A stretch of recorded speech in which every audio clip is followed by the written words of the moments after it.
general propensities rather than boxes, right?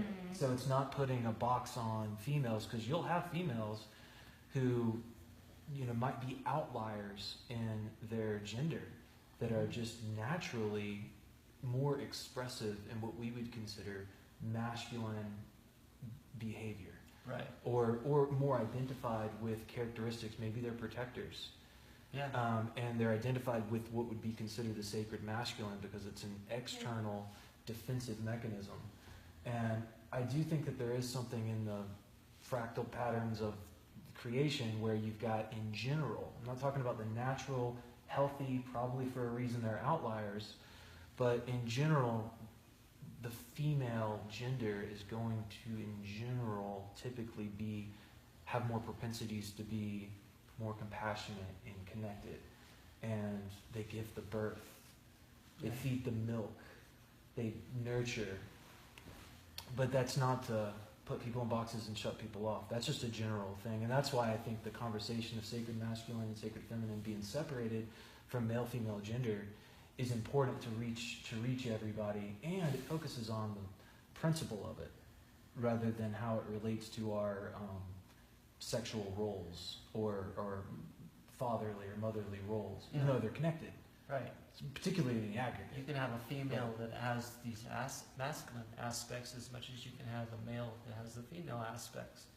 And so you can't, like Amy was saying, put them in a box because they provide a whole wide gamut of characteristics and,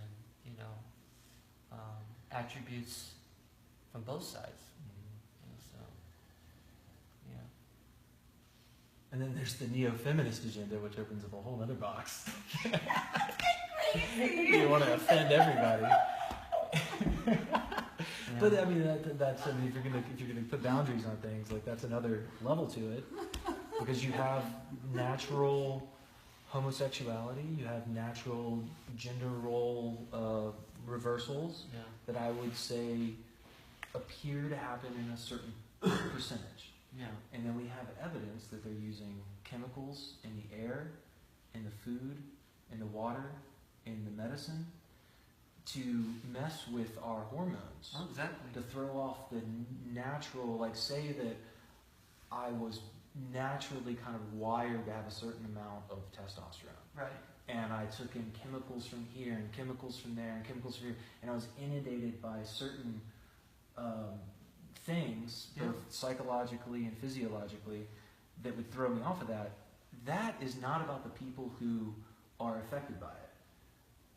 It's about the people who are doing it. Right. So if I'm going to say anything about maybe there's an artificial increase in gender role reversals to skew the natural proportions of things, I don't have anything bad to say about pansexuality, homosexuality. Right. I've got lots of bad to say about people in high levels of power that are intentionally poisoning people below them so that they can be more easily controlled because they're destroying the family unit.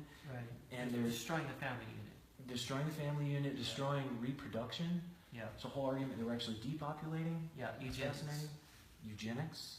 I would call it dysgenics, right? Got that from Mark Passy because eugenics means you're working to make it better. They're actually just trying to muddy it all down. Right. They're trying to make it worse and worse and worse while they're doing eugenics in their they're definitely in all different levels of our society, economic, judicial, social, economical, food. They're trying to, and then even the way we have to work nowadays, they're breaking down family units, and they're doing that deliberately because it's a control element and it keeps them in power.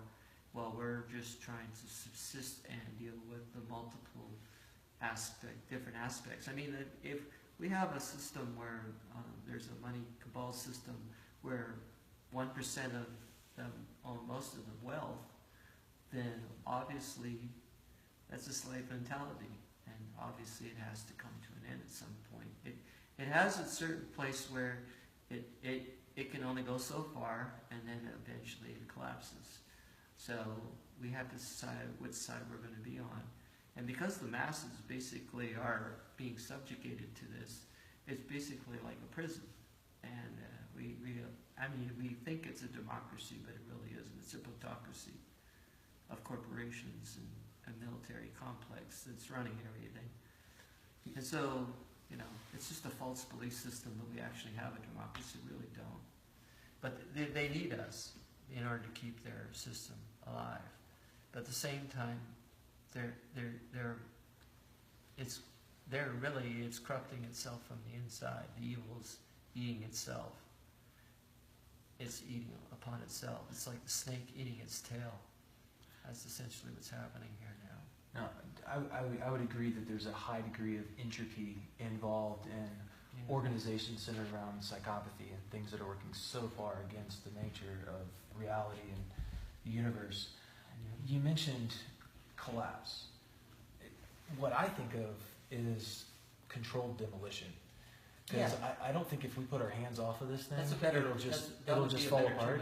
I think if we put our hands off of this thing and we allow them to keep steering this ship, it's going to just become more and more effective at controlling the lives of the people within it. Right.